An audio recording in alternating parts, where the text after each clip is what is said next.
ஆற்றல் மிகுந்த ரிஷபராசி அன்பர்களே, ரிஷபராசிக்கிட்ட நம்ம பேச ஆரம்பித்தோம் அப்படின்னா பேசிக்கினே இருக்கலாம். அந்தளவுக்கு இனிமையாகவும் தன்மையாகவும் பேசக்கூடிய ராசி ரிஷபராசி. பழகுவதற்கு லகுவான ஒரு ராசி. ஆமாம், ஏன்னா அழகே உரித்தான ராசி. அவங்கள அழகு பண்ண ஆரம்பிச்சிட்டாங்க அப்படின்னா மெனக்கிடுவாங்க. வாசனை திரவியங்களோடு இருப்பாங்க. எப்பயுமே தன்னை அழகுபடுத்திக் கொள்வதில் ஆர்வம் அதிகமாக உள்ள ராசி. ஸ்டைலிஷ் அதிகமாக இருக்கும். பேச ஆரம்பித்தாங்கன்னா அப்படியே பேச்சிலே புதன் தெனாலிராமன் சிரிக்க சிரிக்க சிரிக்க சிரிக்க பேசுவாங்க. ஆமாம், இவங்க காலேஜ்லாம் பார்த்தோம் அப்படின்னா ரிஷபராசிக்கார் ஒருத்தர் இருக்கார் அப்படின்னா காலேஜில் பசங்களை கூப்பிடுற முறையே எப்படி இருக்குன்னா மாப்பிள்ளை மாமா அப்படி தான் இருக்கும். பெண்களும் அதுக்கு நிகராக தான் இருப்பாங்க. என்ன மச்சி என்ன மாப்பிள்ளை அப்படின்னு தான் கூப்பிடுவாங்க. இப்படிலாம் பேசுறது ஒரு உறவு முறைகளில் ஜாலியாக பேசுறது. ஆமாம், சட்டுன்னு இன்வால்மெண்ட் ஆகிடுவாங்க, சட்டுன்னு பழகிடுவாங்க ஒருத்தவங்கிட்ட. ஆமாம், இவர்களைப் போல குடும்பத்தில் பாசம் வைத்தவர்கள் யாருமே கிடையாது. நிறைய பாசம் வைப்பாங்க சார் எல்லார் மேலேயும். அண்ணா தம்பி அக்கா தம்பி உறவு முறைகள் எல்லாரையும் கூட்டாக பாசம் வச்சுருக்கோம். ஒரு விசேஷம் வந்துடுச்சு அப்படின்னா முதல்ல ரெடி பண்ணி போய் முதல்ல உட்காந்து எல்லாரையும் பார்த்து பேசிட்டு வந்தால் தான் இவங்களுக்கு ஒரு திருப்தியாக இருக்கும். இல்லைன்னா திருப்தி இருக்காது. ஒரு சில பேர்லாம் விசேஷத்துக்கு போகிறாங்கன்னா முன்னே உட்காந்துட்டு இருப்பான் சேரில், முடிஞ்சுதான் வா போகலாம் அப்படின்னு. ஆனால் இவங்க அப்படி கிடையாது. அனைவரையும் விடமாட்டாங்க. எல்லார்கிட்டையும் போயிட்டு பேசி அந்த உறவு முறைகளை தக்க வைத்து கொள்வதற்கு இவர்களைப் போல பாசம் வைத்தவர்கள் யாரும் கிடையாது. இவர்கள் வீடு காற்றோட்டமாகவும் பிரம்மாண்டமாகவும் கட்டுவார்கள். கண்டிப்பாக வாழ்க்கையில் பிரகாசமாக இருக்கும். விஐபி குடும்பமாக இருக்கும் சார் குடும்பம். கண்டிப்பாக ஒரு காலகட்டத்தில் சூரிய ஒளி உள்ளே வர மாதிரி சூரிய ஒளியை பார்த்து கிழக்கு நோக்கிய வாசல் வைத்து இவர்கள் வீடுகளை அமைத்து கொண்டால் மிகப்பெரிய ஒரு வளர்ச்சி ரிஷபராசிக்கு இருக்குது. ஆமாம், தாயார் பெரிய கௌரவ குடும்பமாக இருக்கும் சார். ரிஷபராசியில் இருக்கிறவங்க அம்மாவுக்கு பற்றி கேட்டு பாருங்கள். எங்கள் அம்மா ஒரு தலைவர் வீட்டு பொண்ணாக இருப்பா, இல்லை கவுன்சிலர் வீட்டு பொண்ணாக இருப்பா, இல்லை ஏதோ ஒரு துறையில் அந்த ஊரில் பெரிய மனுஷி குடும்பமாக இருப்பான் தாய். ஏதோ பேர் சொல்லும் அளவுக்கு அந்த தாயார் ஒரு மகத்துவத்தை இருப்பாங்க. ஆமாம், வாழ்நாள் முழுவதுமே ரிஷபராசினுடைய தாயார்கள் ஆளுமை திறன் கொண்டவர்களாக இருப்பார்கள், அதிகாரத்தில் இருப்பவர்களாக இருப்பார்கள், ஒரு கௌரவமாக இருப்பாங்க, கண்ணியமாக இருப்பாங்க, கட்டுப்பாடுகள் நிறைய இருந்திருப்பாங்க. சொத்துக்கள் இரண்டு சொத்துக்களாக அமையும். உள்ளூரில் ஒன்று இருக்குன்னா வெளியூரில் ஒன்று இருக்கும். வெளியூர் தாண்டிய சொத்துக்கள்லாம் வாங்குறாங்கன்னா நிறைய வாங்கி போட்டுகிட்டே இருக்கலாம். டாக்குமெண்ட்ஸ் எல்லாமே டபுளாக இருக்கும். வாகனங்கள் எல்லாமே டபுளாக இருக்கும். வேலையை தேடி போவார்கள். ஆமாம், உத்தியோகத்தை தேடி போகக்கூடிய நிலை இவர்களுக்கு வரும். வேலையில் நல்ல சம்பாத்தியம் பண்ணுவாங்க. எங்கே பிரச்சனை நடக்கும்? 7ஆம் இடத்துல கொஞ்சம் விட்டு கொடுத்து போகணும் சார். 7ஆம் இடம்னா என்ன சார்? மனைவி கிட்ட விட்டு கொடுத்து போகணும், கணவன்கிட்ட விட்டு கொடுத்து போகணும். ஏன்னா ரிஷபராசிக்கு வரக்கூடிய கணவன் ரைட் ஆங்கிள் பர்சன், மூலமட்டத்துக்காக இருப்பான். அதாவது துல்லியமாக இருப்பான். அப்படியே வரும்பொழுதே கட் அண்ட் ரைட்டாக இருக்கணும். எந்த பொருள் அந்த இடத்துல இருக்கணும், அந்த பொருள் அந்த இடத்துல இருக்கணும். ரவை கூட கலைக்கூடாது. நான் மியூசியமாக வச்சுருக்கோம் குடும்பத்தில். குடும்பம்னா எல்லாம் கலைஞ்சி தான் இருக்கும். இதை பொண்டாட்டி சொல்லுவாள். அதனால் அங்கே சண்டை வரும். சுத்தமாக இருக்கணும் இடம்.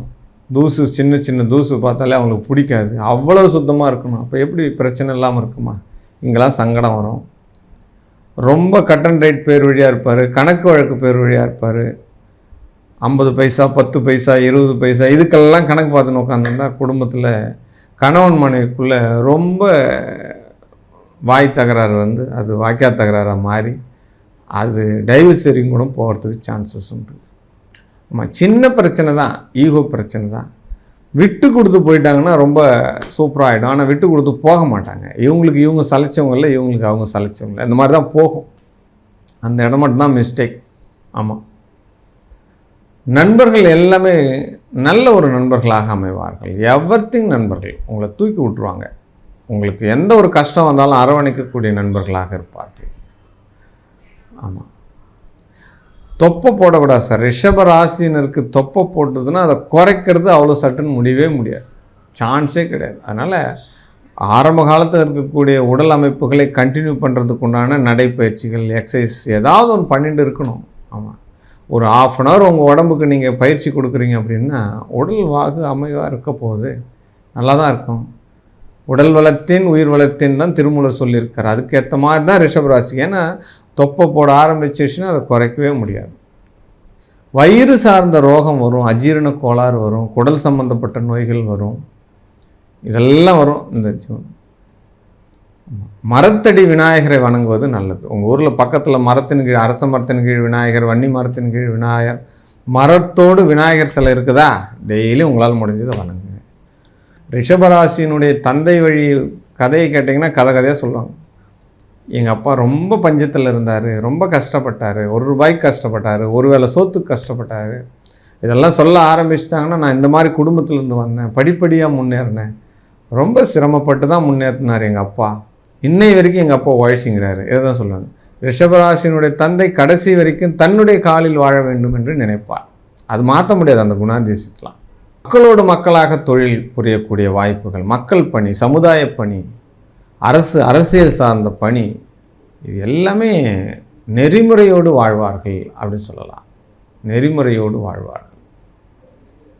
ரிஷபராசிக்காரங்க ஒருத்தவங்கிட்ட பணம் கொடுத்தாங்கன்னா திரும்ப வராது, அவ்வளோ சட்டுன்னு வரவே வராது. போகிற ஒரு வழி பாதை தான், அதுக்கெலாம் டபுள் வழிலாம் கிடையாது. அதனால் பணம் கொடுக்கும்போதும் கொடுக்கல் வாங்கல் வரும்போதும் சங்கடங்கள்லாம் வரக்கூடாதுன்னா எழுத்துப்பூர்வமான டாக்குமெண்ட்ஸ் விஷயத்தை கரெக்ட் பண்ணிக்கணும்.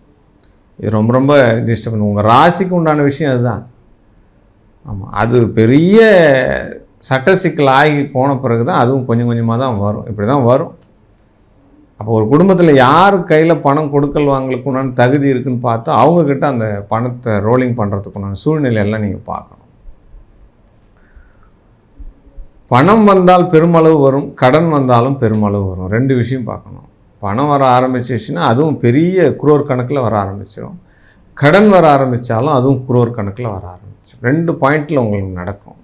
ஆமாம், எதில் அதிகமாக வரணுன்றதை நீங்கள் தான் முடிவு பண்ணணும். உங்கள் ஜாதகத்தினுடைய தசா புத்தி தான் முடிவு பண்ணணும். அப்போ நம்மளுக்கு ஒரு சூழ்நிலை மாற்றம் அடைகிறதா, இப்போ நேரம் சரியில்லையா, காலம் சரியில்லையா, எந்த ஒரு விஷயத்தையும் பெருசாக பண்ணக்கூடாது, இருக்கிறத அப்படியே கடத்தும். அப்படி தான் மஸ்ட்டு மைண்ட் செட்டை எடுத்துக்கணும் நீங்கள். ஆமாம், ரிஷபராசியினுடைய வீட்டில் பிரம்மாண்டமான தோரணை அமைப்புள்ள படுக்கை அறை, கட்டில்கள் கண்டிப்பாக இருக்கும், அமைப்புகள் இருக்கும். ஒரு ராஜாக்கள் எப்படியெல்லாம் இருக்காங்களோ அந்த மாதிரி இருக்கக்கூடிய அமைப்புகள் அந்த ரிஷபராசிக்கு கிடைச்சிடும். கண்டிப்பாக வாழ்க்கையில் ஐம்புலன்களும் சந்தோஷம் அடையக்கூடிய ஒரு வாய்ப்புகள் ரிஷபராசிக்கு உண்டு. உண்ண உணவு, இருக்க இடம், உடுக்க உடை, இதில் எந்த குறையுமே இருக்காது. அரசு வாகனங்களில் செல்லக்கூடிய வாய்ப்புகள், இந்த சைலன்சர் வச்ச வண்டியெல்லாம் போகிறாங்க இல்லையா, அதிகாரம் அவங்க கையில் இருக்குது இல்லையா, அப்படின்னா அரசே அவங்களுக்கு வீடு கொடுக்கும் சார், அரசால் ஆதாயம் கிடைக்கும், அரசு வீடு கண்டிப்பாக கிடைச்சிரும், இல்லை அரசு விருந்தினர் மாளிகை உபசரிப்பு நடக்கும், அந்த மாதிரி போஸ்டிங்கில் இருப்பாங்க. இப்போ கவர்மெண்ட் இலாக்கா ஒதுக்கி வச்சுருக்கு, வீட்டில் போயிட்டு தங்கக்கூடிய வாய்ப்புகள் எல்லாம் கிடைக்கும். ஒரு அரசு உத்தியோகர் இருக்காருன்னா அப்புறம் கவர்மெண்ட் அலாட் பண்ண உள்ள தானே தங்கணும், அவருக்கு அரசே வீடு கொடுக்குது இல்லையா, அதில் தங்கிக்கணும். இந்த மாதிரி சூழ்நிலைலாம் கிடைக்கும். இவருடைய வீடு செப்பரேட்டாக இருந்தாலும் அந்த மாதிரி தங்குற மாதிரி சூழ்நிலைகள்லாம் இந்த ரிஷபராசிக்கு நடக்கும். தேவைகள் அதிகமாக வைத்துக்கொள்வீர்கள், தேவைகள். ஆமாம், ஏன்னா இந்த ரிஷபராசிக்கு எல்லாம் கிடைச்சிடணும், அதுவும் சீக்கிரமாக கிடைச்சிடணும்னு நினைக்கும். அதுதான் ஒரு விஷயம். இந்த பாயிண்ட்டு சட்டுப்பட்டுன்னு அனுபவிச்சிடணும் வாழ்க்கையில். இதில் 2 மைனஸ் நடக்கும் சார். ஆமாம், ஏன்னா அளவுக்கு அதிகமாக கிடைக்கும் எல்லா விஷயமும். அது சாப்பாட்டிலேருந்து, ட்ரெஸ்ஸிங்கிலேருந்து, பணத்தேவைகள்லேருந்து அளவுக்கு அதிகமாக கிடைக்கும். இதில் ஒரே விஷயந்தான், அளவுக்கு மிஞ்சினால் அமுதமும் நஞ்சு. அந்த பாயிண்ட்டை மட்டும் நீங்கள் தெரிஞ்சுக்கினீங்க அப்படின்னா நீங்கள் வாழ்க்கையில் ஜெயிச்சிருங்க. ஏன்னா ஒரு விஷயம் கிடைக்கும்போது இது என்ன பண்ணணும்னா அளவு கடந்து எடுத்துக்கொள்ளும். அப்போ இந்த காலகட்டத்தில் உணவு நம்மாட்டு எடுத்துகிட்டே இருந்தோம்னா என்ன வரும், வயிறு தான் கெட்டு போய்டும். இப்போ அளவோடு சாப்பிட்ணும், அளவோடு இருக்கணும், அப்போ தான் நீங்கள் ஜெயிக்க முடியும்.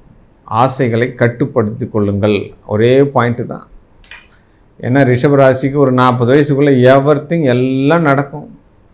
மது, மாது, ஆட்டம், பாட்டம், கொண்டாட்டம் எல்லாம் நடக்கும். இவங்களா தானாக போய் வாண்டடாக போயிட்டு வலையில் சிக்கிக்குவாங்க. அந்த மாதிரி விஷயங்கள்லாம் நடக்கும். அதெல்லாம் கவனமாக இருக்கணும். ரிஷபராசி ஒரு காரியத்தில் நீங்கள் ஜெயிக்கணும், எடுத்த காரியம் ஜெயிக்கணும் அப்படின்னா திருச்செந்தூர் கண்டிப்பாக வருஷத்தில் 2 முறை போயிட்டு வரணும். அதில் மாற்று கருத்தே கிடையாது. திருச்செந்தூர் கண்டிப்பாக 2 டைம் போயிட்டு வரணும். பௌர்ணமி அன்னைக்கு போனீங்கன்னா அதீத விசேஷம் கட்டாயம். வாழ்க்கையில் பௌர்ணமி அன்னைக்கு நீங்கள் கிளம்பி திருச்செந்தூர் போயிட்டு வந்தீங்கன்னா, ஒரு நாள் தங்கிட்டு வந்து முருகப்பெருமானை பார்த்துட்டு வரீங்கன்னா உங்கள் வாழ்க்கையில் மிகப்பெரிய அளவு வளர்ச்சி கிடைக்கும். அம்மனுடைய வழிபாடு விசேஷமாக இருக்கும். அதுவும் பெண் தெய்வத்தினுடைய வழிபாடு மிகப்பெரிய ஒரு விசேஷம். பெண் தெய்வத்தினுடைய வழிபாடு. குருமார்களை மதிக்க வேண்டும். கண்டிப்பாக தன்னை விட உயர்ந்தவர்களை மதிக்க வேண்டும். குருவினுடைய தொடர்பை நீங்கள் ஏற்படுத்தி கொள்ளணும். ஏதாவது சித்தருடைய தொடர்பை ஏற்படுத்திக்கணும். இப்படி எல்லாம் செய்யும்போது இந்த ரிஷபராசி வெற்றி மீது வெற்றி அடைய வேண்டும். கண்டிப்பாக கழுத்திலே ஒரு துளசி மாலையை போட வேண்டும். அதை போடலாம், நார்மலாக போடலாம். ஈஸியாக உங்களுக்கு இந்த 6ஆம் லெவல் கிடச்சிரும். இந்த பிரபஞ்சத்தினுடைய டச் கிடச்சிரும். எண்ண அலைகள் சரியான ஒரு இடத்துல இருக்கும். உத்தியோகத்தில் நீங்கள் வெற்றி பெறுவீங்க. இதெல்லாம் கடைபிடிங்க. ரிஷபராசியினர்கிட்ட அவ்வளவு ஆற்றல் மிகுந்த குணங்கள் இருக்குது. வாழ்க வாழ்க வாழ்க.